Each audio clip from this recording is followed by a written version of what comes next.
This is PneumaticCraft. Rather than using electricity, it actually uses pressure inside of the machines to power and make everything, which is actually really, really unique and interesting. I'm going to be showing you today how to do absolutely everything in PneumaticCraft from start to finished. So let's get started. The first thing you're going to want to make is going to be compressed iron ingots. Now, there is going to be an actual easier way to make these later on in the mod. However, to start with, we actually need to explode some iron. Now, this is going to work at about 80% efficiency, meaning that you will lose 2 ingots in every 10. I'm not sure if that's exact or if it's rough, so you may get a little bit lucky or a little bit unlucky with that, or maybe you won't get lucky or unlucky because it's exact, but it's about 80% efficiency. So we could just throw our iron ingots down, get a piece of TNT, flint and steel that bad boy, and then when it explodes, obviously we're going to have a big dent. But what you'll actually see is rather than iron ingots, you now have, if I just got rid of these ones, we're going to jump in and we now have 43 compressed iron. Whereas I think we had a stack of iron ingots, I'm not sure. So there you go, you've already got compressed iron. That is the first thing we need. The next thing we need to do is actually make some pressure. So the easiest way to do that is with a manual compressor. If we look at the ingredients here, and as an FYI, I don't go over every single recipe, don't worry. I just want to introduce some of the kind of things that we're using in PneumaticCraft. So you can see some compressed iron gears, very easy. A stone base, needing just any old stone, and a pressure tube. You need a pressure tube as well. So pressure tubes are actually the tubes that carry around your air pressure in PneumaticCraft, and they just need some compressed iron ingots as well to make. If I hover over the manual compressor, I'm using the one probe to show me this information at the top, by the way, which is a different add-on. You can see it says pressure 0.4 out of 5 bar, and bar is the way that we record how much pressure is in something. So this manual compressor, I can actually just use my hand and pump away at it, and you can see the pressure inside is increasing. Obviously that is a very manual way of doing it. This is the starter way of doing it. As we go down, you're going to see there's lots of other ways to make pressure. There is an air compressor, which basically just uses flammable objects like blocks of coal. And as the pressure increases, this bar counter will go up. It shows you the pressure here. You can see the pressure is 0 bar and how much air is inside it and how much it can produce per tick. And any problems, there's an air leak. Place pipes or machines on the output sides. So obviously this isn't going anywhere. We can add some upgrades in here. We can say, do we want it to work with redstone or not? And then you can see some information about it. So the air compressor is one that can be made very, very simply again. You will need some reinforced bricks. And reinforced bricks can be made from reinforced stone, which again is 8 stone and again some compressed iron. There is also at a later point in the mod an advanced air compressor. You can see that the pressure here is 5 bar, whereas on this advanced one it is 20. However, there is a temperature gauge, so you don't want to let it get too hot. There's also a liquid compressor which has vanished. It should be right here. There we go. The liquid compressor will use liquids, and if you use available fuels here, you can see the different liquids you can use and how good they are. Liquid steam, plastic, lithium, lava, for example. So an early game, you could pump in lava. In not too long of a kind of playthrough, you can get to crude oil and things like this as well. Or even LPG, which would be the best, and we're going to be making that later. And again, there is an advanced liquid compressor that you can make later on in the game as well that has up to 20 bar, but will need the temperature. So the base ones don't have a temperature gauge, and you don't need to worry about the temperature in there. Then we have the thermal compressor. You can see here, this has a pressure of up to 10 bar. And can you see it says north, south, west, and east temperature? So what you need to do is have opposite each other a hot block and a cold block. This obsidian has obviously, this was lava, it's finally turned into obsidian. So if I just get some lava here, and here, what you'll see is south and north, west and east. You want these to be opposites. So south is really, really hot. Look at like 250 degrees, whereas north is, actually it's getting hotter, but the ice is really cooling it down. So it's an opposite, and same with west and east. And that is slowly increasing the pressure, as you can see here.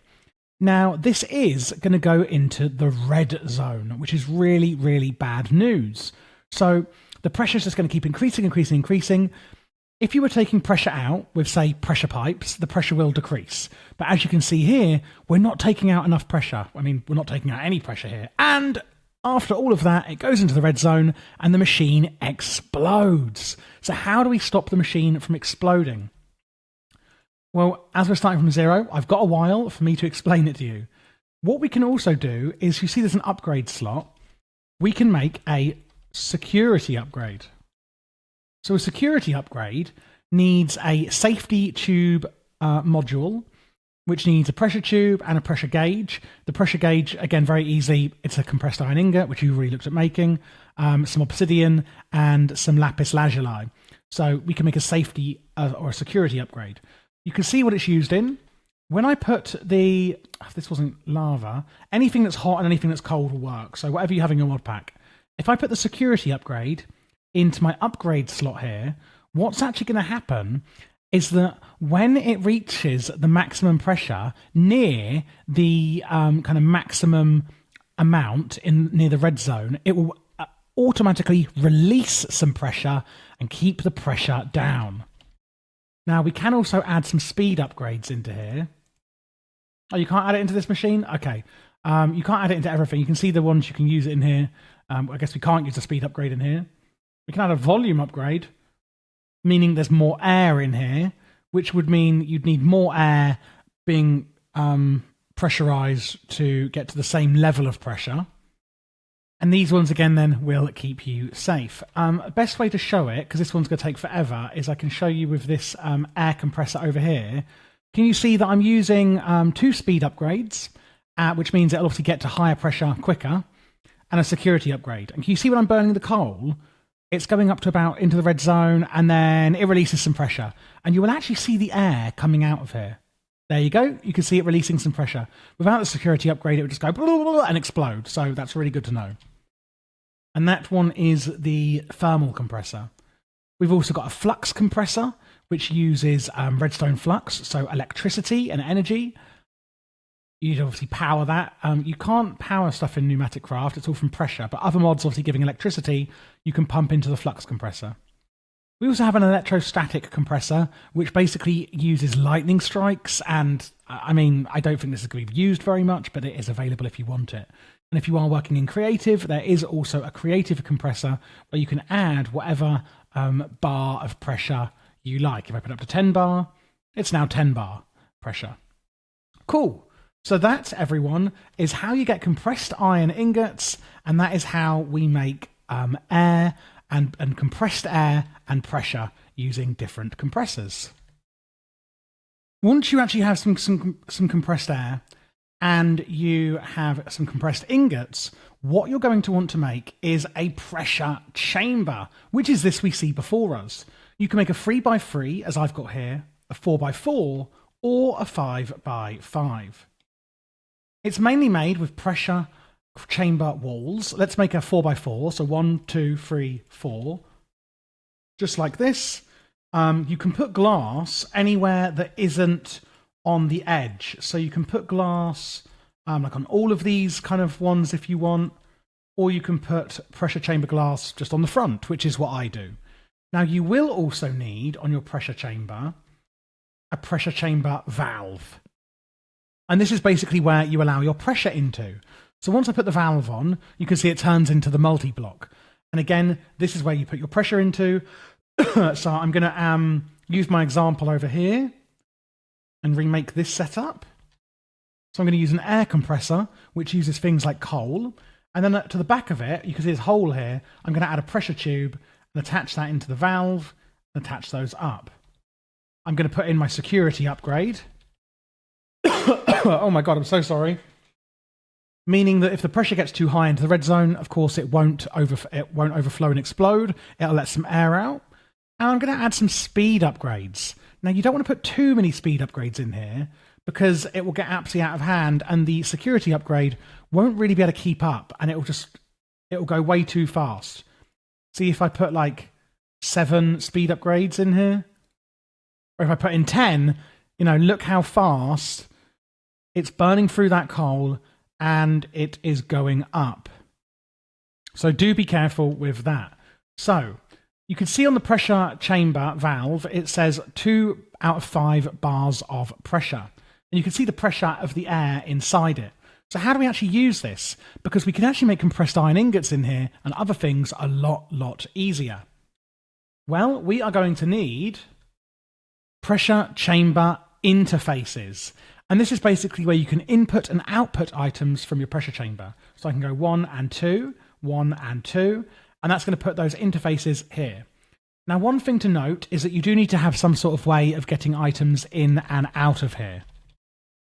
So I'm going to put a chest here and a chest here, and then I'm going to use a mechanism for my logistical cable. So you need some sort of cabling or something from another mod, really. And if we right-click on this interface, what you'll see is over here on interface status, it says importing items. Okay, that's good. So I can click my cable on there and cable on there, get my configurator from mechanism, shift right click, so it's pulling, meaning what I can do is get some iron, put it into the chest, and it's going to go into the interface. Then you can see the rest is coming back out because it can only take one at a time.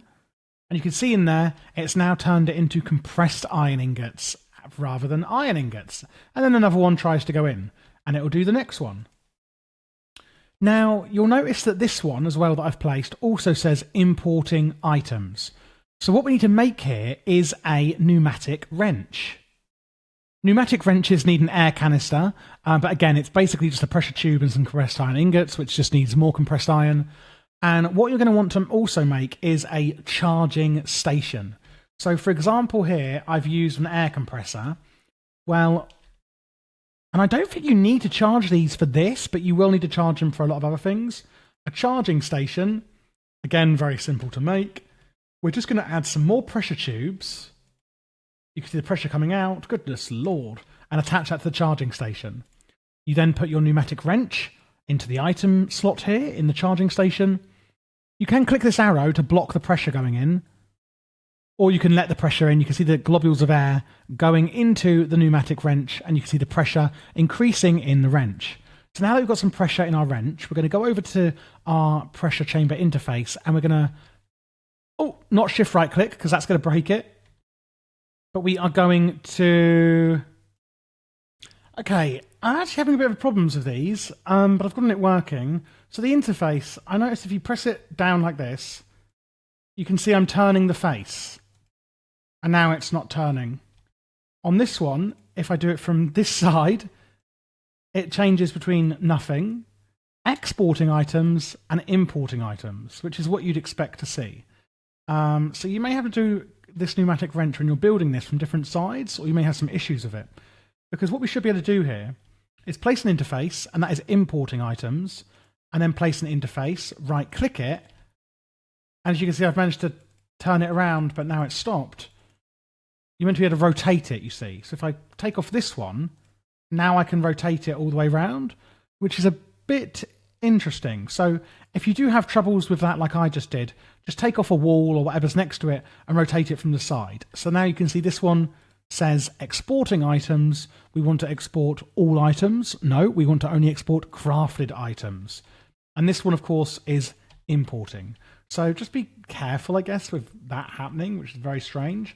So again, I'm going to put my cable to import in the iron ingots.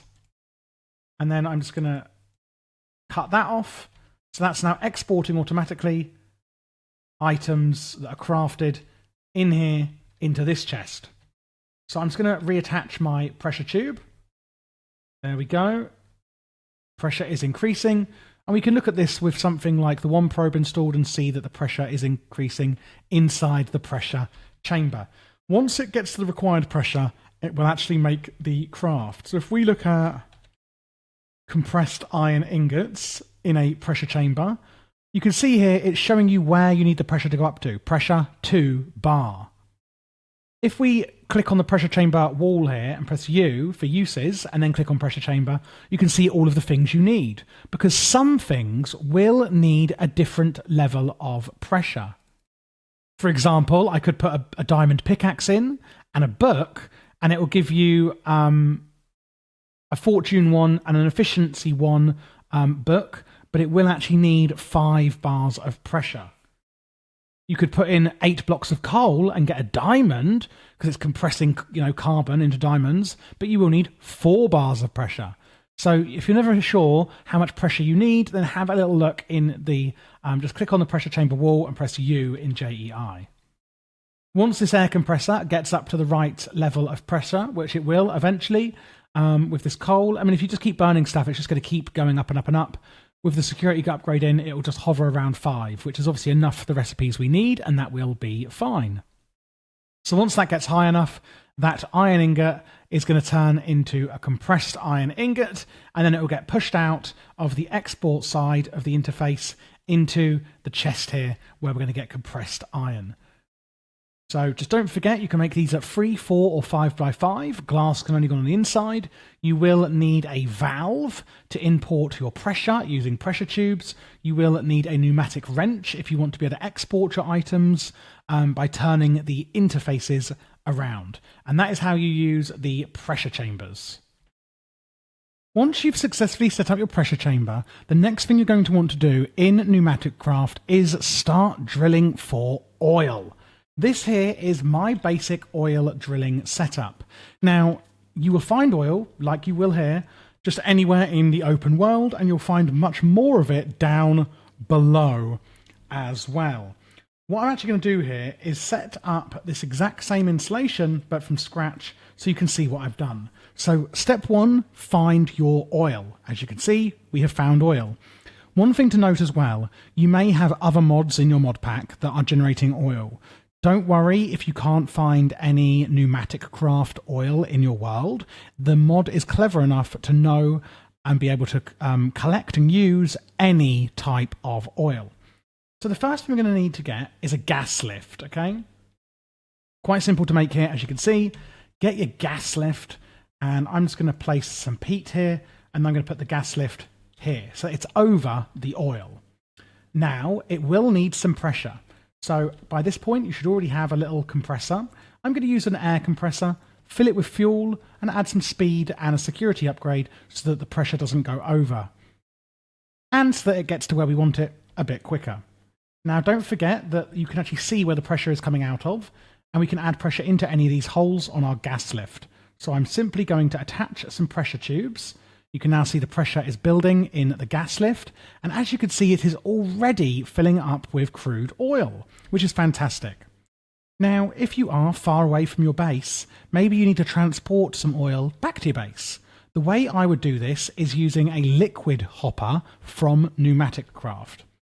The way that you want to do it is you face it to the block the opposite, and I'm not going to explain this very well, so I'll just show you. If I want it to pull out of the gas lift, I need to do it from the block above. So I'm going to actually go below here and then right click on the block above, and then use my wrench to turn it. And as you can see, oops, crude oil is now coming from the gas lift into the liquid hopper. In the mode, you can actually change it so that it leaves a bucket in the tank here, basically filtering the liquid that you have in here, which is really, really clever. Obviously, if I place it down here, it's going to take it from above and put it below like a normal hopper would. So it is omnidirectional, and you can right-click with the pneumatic wrench to change which way it's facing. As you can see, I'm actually piping up this lake of oil really, really quickly.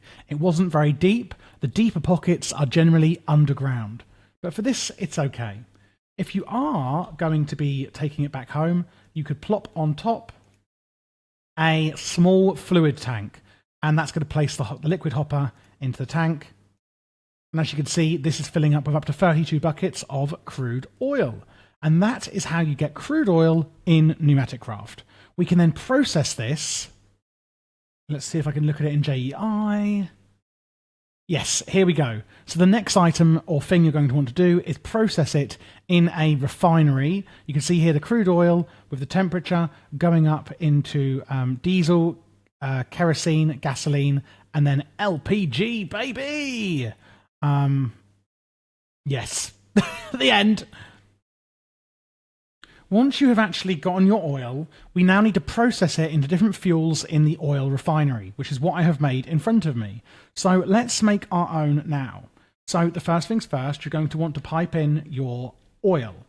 I'm going to be using a fluid tank that I have already gotten oil from, magically. And then what I'm going to do is put on a liquid hopper.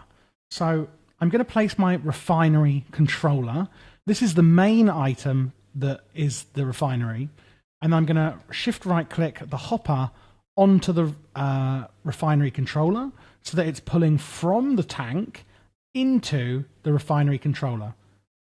On top of that refinery controller, we need 4 refinery outputs. 1, you may need to shift 2, 3, 4.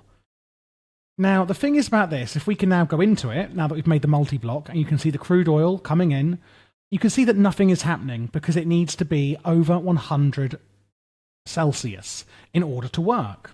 And we're going to get 4 different fuels being made from our crude oil in here. Now, the heat will escape from these outputs, but what we can do is make these thermal laggings. Thermal lagging is just wool and glass, and we can place it, or shift-click it, onto our outputs here. This is going to stop any heat from escaping from our refinery outputs. However, it will actually, it'll still let you click into the block. You have to actually sneak to be able to break it. So hopefully that makes sense. If I left click now, it wouldn't break the. You can see at the top. I'm targeting the refinery output, where if I shift, then it's targeting the thermal lagging. I must say, the developer who made this mod, he or she or they have thought about all these little things in this mod that would be annoying, and they have just fixed them. It's just amazing. I love it when I see this happen. I get really geek out over it. So the next thing is we need to actually get the heat into the refinery. What I would personally use is a vortex tube and a heat sink. And I'm going to be using, along with that, an air compressor and some pressure tubes. So what the vortex tube is, if I place one here, you can see that one side is hot, hot, hot, and one side is cold, cold, cold. So I'm going to place it up against my refinery controller, and I'm going to use my pneumatic wrench to turn it so that the hot side is going onto the refinery controller. I'm going to use a heat sink on the cold side. What a heat sink does is it will dissipate that cold side into the air, basically. And now, just to make it work, we need to give it some pressure. So I'm just going to use an air compressor, put in some coal. Obviously, you can use whatever pressure system that you've already got going. Security upgrade. And some speed upgrades. Put my pressure tubes onto there. That is then pushing the bar up on the vortex tube. And you can see on here that the north temperature, which is this way, is increasing with the south temperature decreasing, which is this side. And you'll see that the heat sink is absorbing or dissipating the cold temperature on this side. So now we go into our oil refinery. You can see that it is heating up. You could just put lava next to this if you wish. You don't have to use a vortex tube, but lava solidifies, torches burn out, lots and lots of reasons. I think making a vortex tube would be just the best way to deal with this. And you can now see that we're making diesel, kerosene, gasoline, and LPG.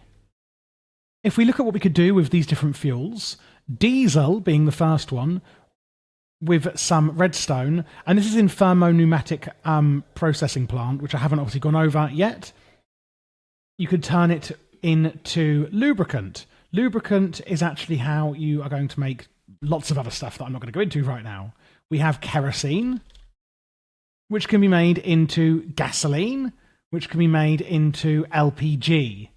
LPG can be made into molten plastic. And this is basically the way that you start then getting plastic. We have gasoline and LPG here. And these four fuels are going to kind of go up. And ideally, you're looking mainly in this tutorial, the reason I'm doing it is to give you LPG so that we can then get molten plastic.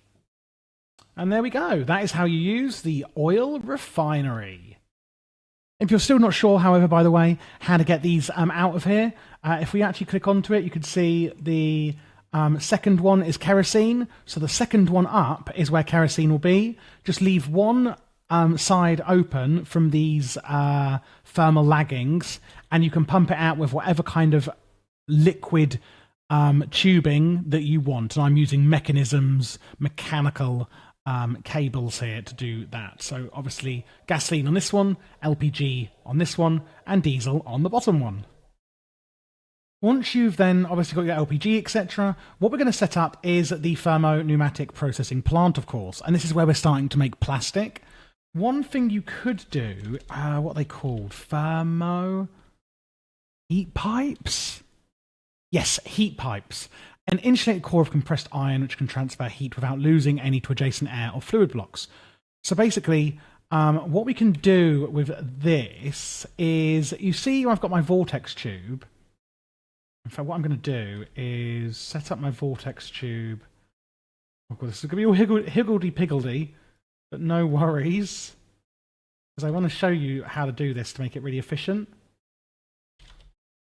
So what I'm going to do is I'm going to pipe in the air, which is obviously heating it up, remember, and I'm going to put the heat sink on my vortex tube here. But what we can actually do is get a heat pipe, and you can see here the heat pipe is transferring the heat.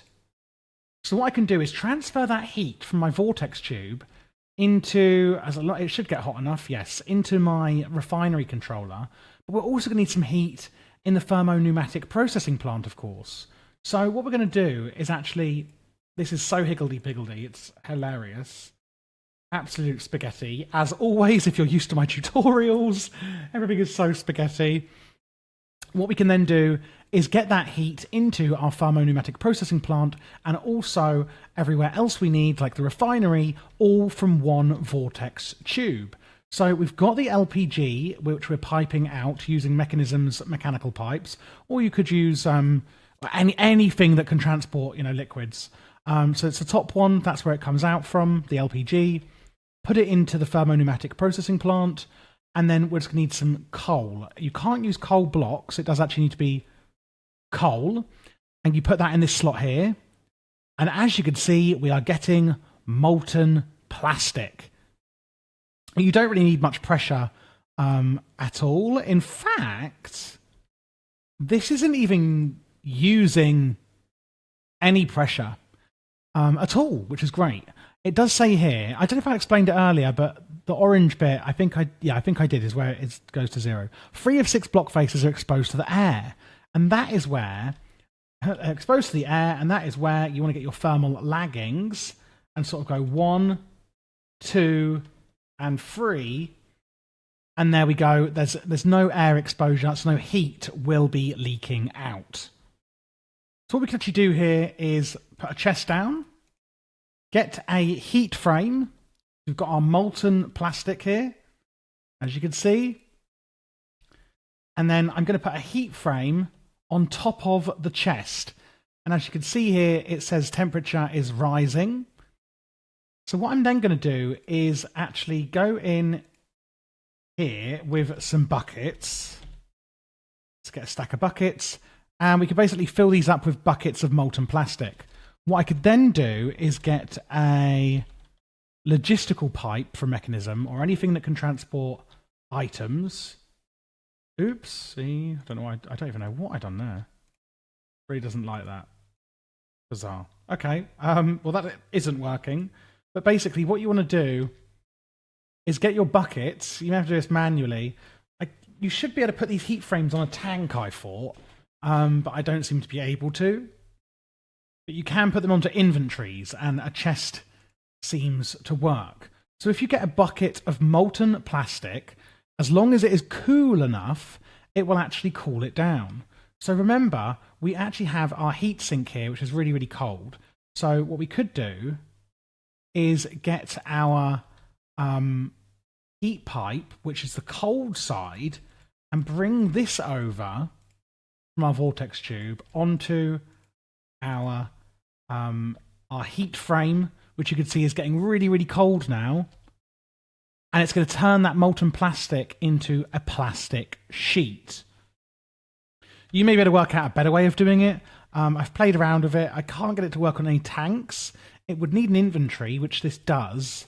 But yeah, it just doesn't seem to like it for some reason. But that is actually how you make plastic sheets.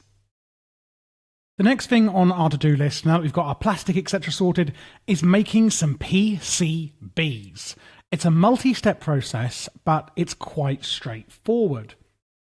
The first thing you're actually going to want to make, however, is an Amadron tablet. These are really, really cool. So you can put them in your charging station, and then you can charge them up with pressure. I can't remember where my charging station is, but you should have it from when you've used your pneumatic wrench. And when we go into the Amadron tablet, you can see it's basically a store. What we're going to do is go over to a chest and shift right click the chest. You'll see this little orange square inside, and that is where you're going to put your things. If we go into the Amadron tablet, you can sell and buy things. So for example, for 14 emeralds, we can buy a assembly program, drill and laser. But in here, what we actually want today is a PCB blueprint. So 8 emeralds, okay? So what I'm going to do is put 8 emeralds, or more than 8 emeralds, into my chest here that I've shift-clicked to note it for the Amadron. And then I'm going to go down and I'm going to right-click this PCB blueprint. And what you'll see is there's a number 1 on here. Orders in basket 1. If I left click it, it goes down, right click, I've added that order. And you can add loads of orders if you want. You could do whatever the hell you like. You can also use middle click and shift left click, etc. There's little slot information here, but I'm just right clicking to add this to my order. And for this tutorial, we only need the PCB blueprint. So, okay, we're going to press place order. And what you're then going to see is a drone comes down, takes my emeralds, you can see the emeralds in it, and it's going to fly off, and then it's going to come back with my PCB blueprint, which is crazy. This is really, really awesome, and this is where PneumaticCraft gets really exciting. Okay, if we look in the chest now, you'll see you've got a PCB blueprint. Awesome. As well as the PCB blueprint, we're also going to need an empty PCB. To make this, in your pressure chamber, we're going to need some plastic sheets. And if you are using this in a mod pack, don't forget that you can actually use plastic from other mods like Industrial Foregoing. Gold or copper nuggets and 2 redstone torches. And that will make you 3 empty PCBs, and it needs 1.5 bar of pressure. Now, what's annoying is, for example, if you're like me and you want to use like mechanism pipes to input into your pressure chamber, it does work a bit annoyingly in the fact that it tries to put in 1 item at a time. So I could put in my 3 nuggets. You see 1 goes in, the other 2 come out. And then in a minute, the other nugget will go in. See, now the second one goes in, and then you've got to wait again. And then eventually the third one will go in. And we put in a plastic sheet. It should be 2 redstone torches. I don't know if there's only 1 in there or 2. So I'm just going to put in a second one just in case I've only got 1 in there. And now, as you can see, we've gotten some empty PCBs coming out. I've now got 6 in here. It does make 3 at a time. I already had 3 in here from earlier when I was testing this. So out comes from the output slot 3 empty PCBs. So let's just use 1 for now. So what we now need to do is charge this empty PCB with sunlight. And we do that in a machine called a UV light box. Now the UV light box is very simple to make, but it will need a PCB blueprint, which is why we ordered one from the Amadron. So you make it and you just place it down with some pressure tubes. And then what you're going to do is input your empty PCB. And you can see it does need access to sunlight, and it will need 1 or more pressure. I've put a security upgrade in here to make sure that the pressure doesn't go over, and I've put some speed upgrades. And as you can see, the success chance is going up slowly. If you don't have these speed upgrades in here, it will go a lot slower. The success chance you can let to get to 100% if you want. You can let it get to 80%, and you can add a threshold where it will push it into the output slot at a lower percentage if you want, like maybe 92% chance. I'm going to leave it at 98% chance. And as you can see, with 5 speed upgrades in, it really doesn't take very long at all. If you do get a failed one, because you've put the threshold really low, for example, you can put the failed one back into a blast furnace and be able to use it again. So as you can see, it's getting to 90%, and I'm just going to take it out at 90%, so you can take that out manually if you like. So now that we've got the empty PCB that is, well, sort of filled, the next thing we need to do is put it into an etching tank. So the etching tank itself, I don't believe is very difficult to make. No, it's quite simple, but you are going to need some etching fluid. Now, etching fluid is made, again, in a pressure chamber, a bucket, 2 rotten flesh, 2 spider's eye, and 2 gunpowder. So just put those into your pressure chamber. It's a bucket of molten plastic. So the plastic that you've made earlier, before you've cooled it into plastic sheets, get a bucket of molten plastic, and you put this in here with these ingredients, and you get your etching acid bucket. And you can just bucket this into the etching tank. You can just literally right-click on the tank from here, and it will put it in. And as you can see here, I've got some etching acid. So we then get the empty PCB, and I put it into this huge grid here. I don't know why the grid is so big, but as you can see on here, it's now got the etching progress. So once that progress is done, we will then get a finished PCB. Well, we won't actually. That's a complete lie. We'll get a unassembled PCB. My apologies. So you can see here, empty PCB with the etching acid goes into an unassembled PCB. With the unassembled one, you simply just craft it with some transistors and capacitors. And capacitors are made again in the pressure chamber with a plastic sheet, a slime ball, and some gold nuggets. And the transistors, oh my god, transistor is made of a plastic sheet, some redstone, and some nuggets as well. What I would do is probably just make a few pressure chambers at this point, if you haven't already, for different recipes that you're using, and probably make some big ones as well, where you can have more input slots and be putting things in faster to get these recipes going. So once you've made those and you've gotten your unassembled PCB, that's obviously going to come out of our etching tank here when it's finished, we then get the finished PCB. And the finished PCB can be used in quite a lot of things. We've got a chunk loader upgrade for chunk loading, a programmable controller, assembly controllers, drone interfaces, assembly platforms. This is where the mod gets really, really interesting. You need them in things like your drones and your assembly drills, which we're going to be using in things like assembly lines. And you're also going to need them in things like solar compressors, for your more advanced air compressors, a flux compressor, and also micro missiles and things like that. Also including the pneumatic chest plate and boots, etc., that form the pneumatic armor. And there you go. That is how we make PCBs. Once you've made your PCBs in PneumaticCraft, the next big thing you can do is using an assembly line to actually start creating some really advanced items. This here is a working assembly line, and although it may originally look complicated, it's actually really, really straightforward. Let's see what we're making here. In this assembly line, we are making solar cells. If we look in JEI at how to make them, you can see that we are going to need to use a assembly controller. And it shows you the required machines. That doesn't really matter too much. The program you need, the items you need, and what it's going to make. So we are first going to start off with an assembly controller. So I'm going to place this here.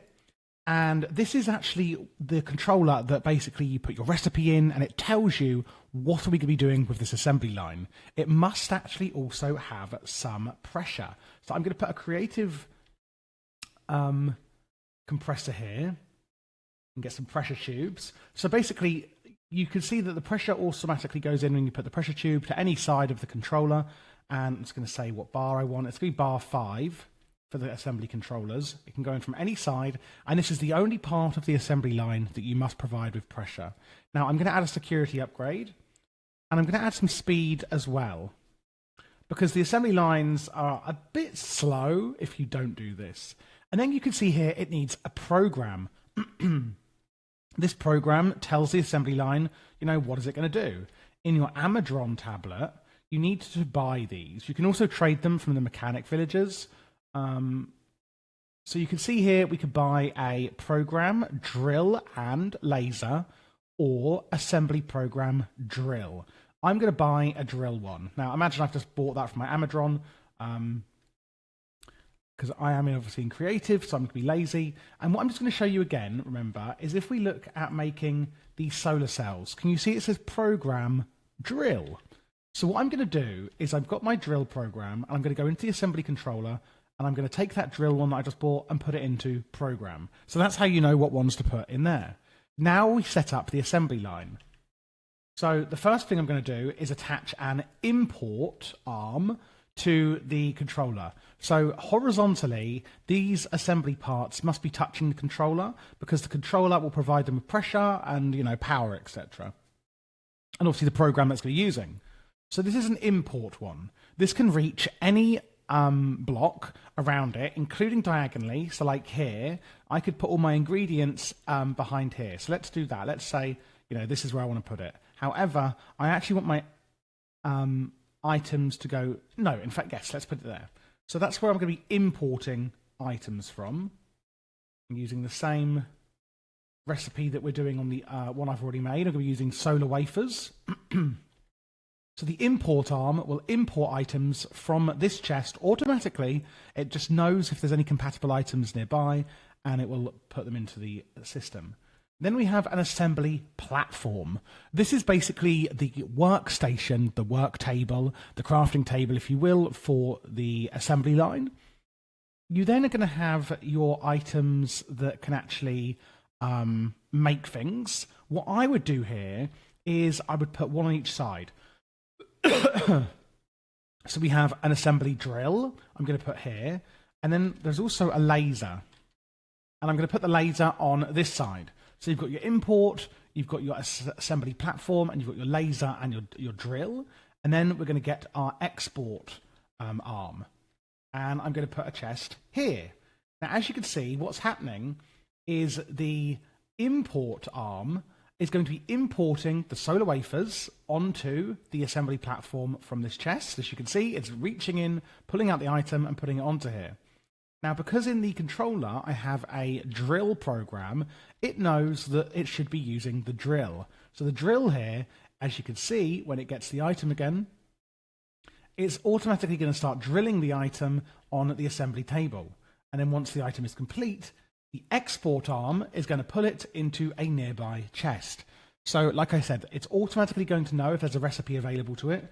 These arms can reach diagonally, the import and export arms. However, the drill and laser cannot go diagonally, so you will need to set it up like this.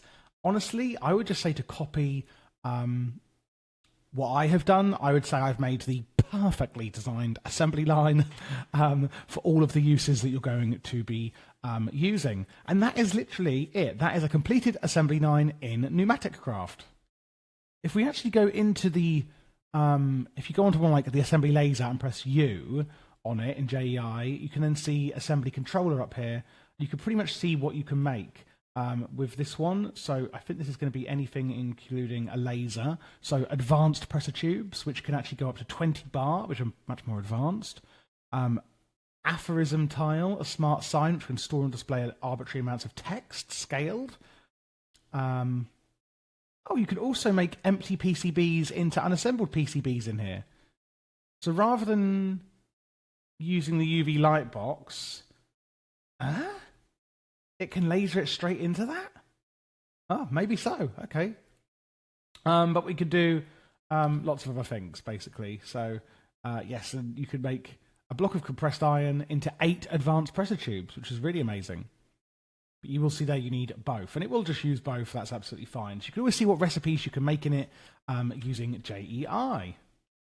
One of the most amazing things you can do in PneumaticCraft is drones. And what I'm going to show you is everything you need to know about using drones. Now, the first thing you're going to need is a programmer here and a charging station. Now, this programmer looks really, really complicated. And even when I was learning it, I thought, oh my goodness, this is a bit much. But actually, it's really, really, really simple when you know what you're doing.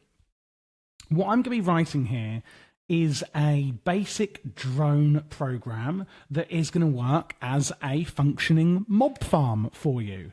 Now, these drone programs can do pretty much anything. They're actually really amazing. So the first things first is, how do we make drones? What you'll see if I type in drone is that there are a few drones. The one we're going to be predominantly looking at is the one just called drone. And this is one that you can actually program to do whatever the hell you like. If you would like something simpler, there are options. And these are going to be the guard drone, the harvesting drone, the collector drone, and the logistics drone. If we look, for example, at the guard drone, it's an airborne robot which defends an area. When deployed on an inventory, it will import an item from that inventory, like a weapon, so a sword, and attack any mobs which enter a 31 by 31 area centered on the inventory. So if I placed a chest here, and then, shift right clicked the drone onto this inventory and put a sword in here, it would basically just guard in a 31 by 31 area around that chest. And that is all there is to it with things like a guard drone. How do you actually get the guard drone going? Well, you go to a charging station, which obviously is hooked up with pressure, put in your guard drone, and it's going to fill it up with pressure, and then it's ready to go. Something else we can do with our drones, both the basic one, like I'm showing you here, a guard drone, and also the programmable ones, which are much more interesting, is upgrades. And if I click the Manage Upgrades button in the charging station, you'll notice the button goes away. It only appears when the drone is in here. You can see there's a lot of upgrades we can put into our guard drone. There's 9 slots for upgrades. I can put in a creative supply. So if you are testing your drones in creative, you could just add in this creative supply, which negates all air usage and ammunition if a minigun upgrade is installed. One thing to note, with your drones, they will automatically come back to a charging station whenever they need to fill up on pressure. You don't need to worry about doing that manually. They will just come back. I think it's within an 80 block radius. They will try and find a charging station with pressure. And once they're full, they'll go back to whatever they were doing. We have speed upgrades in here, which speeds up how fast the drone will fly around. A volume upgrade, meaning how much it can carry. An armor upgrade. These are really good. It says here, I think it's 15 upgrades is equivalent to a full suit of iron armor. But there is a very small speed penalty per armor upgrade. So if you want to put in multiple, you could just stack them up in there, for example. But it has got a bit of a speed penalty. So you may want to put in some speed upgrades into your drone as well, for example. Minigun upgrade, it gives it a minigun, but you will have to put ammo in there. Gun ammo, it's called. Very cool. A standby one. When inserted, the drone will go into standby mode when idle, saving air. Ah, that's nice. Oh, yes. So basically, if you just leave them and they've got nothing to do, they will be hovering around still, taking up air pressure. With this upgrade, they won't, but full damage can happen. Having, I think, just one armor upgrade will negate that full damage, however. So as long as you've got a few little armor upgrades in there, you should be fine. They aren't very sturdy without armor upgrades. Zombies and that will kill them. When they are killed, they will drop as an item on the ground that can be re-picked up. So a few things to note there. There's an item life upgrade, meaning that you've got a higher life on your drone. A security upgrade. It can operate within fluids. With 2 upgrades, fluids around the drone will be temporarily displaced away for around it. The drone will never willingly enter lava, regardless of security upgrades. One or more security upgrades will also provide it with protection from electrical damage, from uninsulated immersive engineering wiring, and things like that, which is really, really cool. We also have a range upgrade, meaning, of course, it can go further, and a muffler upgrade to make it quieter. So those are the upgrades we could put into our drones. For the other basic drones, we have a collector drone, which will collect items within a local area centered on wherever you deploy it. So if I shift right click it here, it will then actually pick up items within this local area here. We've got the harvesting drone. When placed on an inventory, it will pick up a hoe and replant any crops that have been harvested, and it requires a hoe to function, so it can get it from that chest, etc. The main thing I said we're going to be looking at is the programmable drone. So when you make your drone, you're going to get an empty one like this. Let's start off then. Let's say I've made a drone here, and I want to program it to do a mob farm. I'm going to make another programmer, and what I'm going to do is I'm going to basically copy the program that I have made here. So what is this program saying? Well, we use these puzzle pieces on the right to make our program, and then we put it all together. We can export it into the drone, and then using a chest nearby or your own inventory, it will actually take puzzle pieces to make it. So these are puzzle pieces here that you need in an adjacent inventory. As you can see, you get 8 with some plastic and a finished PCB. You can put them into an adjacent inventory, and the programmer will use those puzzle pieces when you actually export it to your drone. So every one starts with a start piece, but as you can see, there's lots more pieces. If I open this panel here, you can see there's a ton of pieces we can use, which all looks quite overwhelming. Now, it also says down here, difficulty. This is basically just if you're a beginner or not.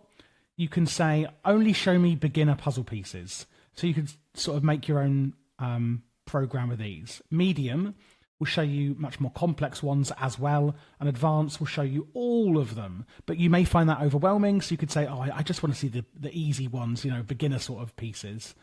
Like this, which is all we're going to be using for this program today. But once you've learned this, I think you're going to really hit the ground running and be able to do whatever programs you want to do really, really easily. So we start off with a start piece, and you just click, and you can zoom in and zoom out depending on how big your program is. You can drag this around. So this is our start piece. You can see there's an error on here that there's no piece connected. Now, if you hover over this piece and press I, or oh, it's not working. It was working earlier. It should just bring up the manual page. But for some reason that's not working. I don't know why. It was before I started filming this tutorial. So we've got our start. And the first thing we want to say is to equip a weapon. So what I'm going to go to is import from inventory. And I'm going to click that and drag it to, you can see it fits nicely here onto my start. Now, the way I want you to think of this is if you're finding it confusing, then just remember that whatever it can attach to can be used with that. So this piece will fit onto here, so this can be used like this. However, this piece, a fluid filter, like I can't just go start to a fluid filter. You can tell because it doesn't fit that that doesn't make any sense. I can just drag it and click it off the screen and it will fall off. So I'm going to put my import from inventory here. But how do I know what inventory to import from? Well, we have here a GPS tool. I'm going to go over to this chest over here, and I'm going to shift right click the GPS tool onto the chest. And that has selected the coordinate as this chest. And in here, I will place a netherite sword. I go back over to my programmer. I get my GPS tool, and I don't click on the import from inventory. I'm actually going to say area. And I'm going to click this on, and can you see it's got this little bit here? So I'm going to drag that onto here, like that, and then I'm going to click the GPS tool and left click it onto the area. So what I have said is, import from inventory.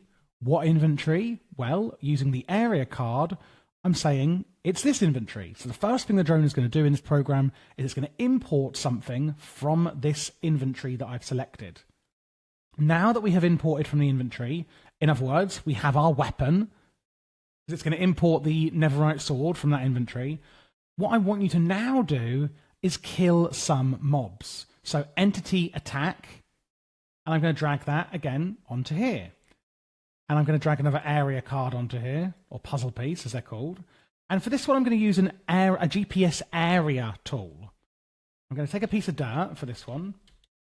And this is the area I want it to kill entities in.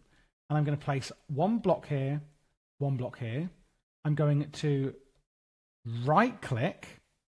Right-click, sneak right-click even. In fact, I've forgotten.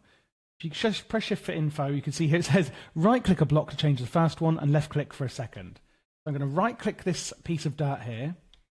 and then I'm going to left click this piece of dirt. So this is the area that I'm now going to be using. And I can just break these, come off your tool and break these blocks. I'm going to go into my programmer, take my GPS area tool and left click it on that area. So that is the box that I want the entity attack to attack in.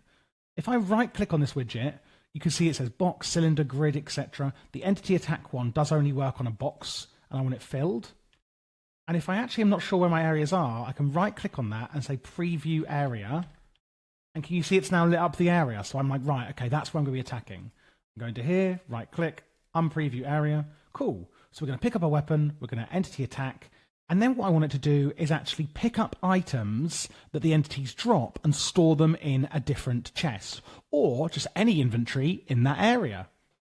So I'm going to say pick up items. So once you've killed the entities, I want you to pick up some items. I'm going to get an area, or maybe I just want to use the same area as before. What I can do is just middle click on this area box here and just drag it down to here. And it's basically copied that puzzle piece. So in the exact same area that I've showed you, pick up any items, which obviously is the same area where I'm killing mobs. Therefore, they're dropping them in that same area, and I can pick them up in that area. You could add an item filter. I could put that onto here, so I can filter only the mob drops because maybe there's certain items, or maybe there's only certain items that the mobs drop. Like maybe I only want to pick up string from spiders and absolutely nothing else. And you can put an item filter, and then I can right click and add the actual filter to the item here. But I don't really want to add an item filter. I just want to get all mob drops for this tutorial. Then what I want to do, once I've picked them up, is I want to export them to an inventory. And I don't really want them to go into a specific inventory. I just want them to go into any inventory in that area. So again, I'm going to click and use the same one. What that means is that I've got this chest here, which is obviously an inventory in that area. But if I had loads of chests, it would just fill them all up one by one. It wouldn't care. Or if you wanted them into a specific one, obviously I would say the area would be it would be specifically on that chest. So what this is saying is that it's going to pick up an inventory, which is its Netherite sword.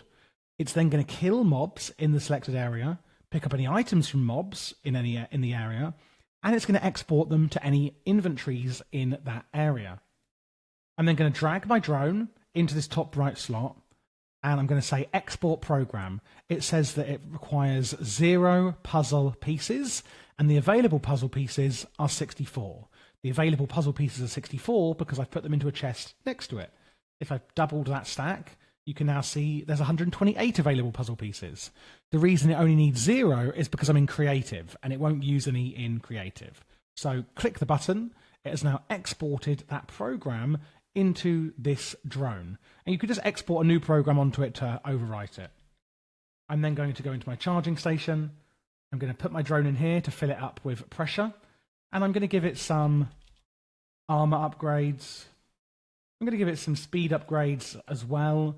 And that's pretty much it, to be honest. I don't really care about anything else, I don't think, for this one. So I've given it some armor upgrades and some speed upgrades. It's got pressure. It's got a program in it. Let's now see what it does. Now I can put this drone down anywhere. Let's just check. We've got a Netherite sword in here. I can put it down here. And what you're going to see is it's going to start the program. So it's going to go, cool.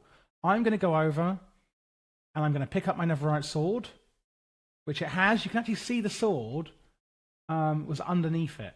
And now it's just going to sit on top of the inventory. And because I didn't put an idle upgrade in, it's just going to be using its pressure, sat here waiting.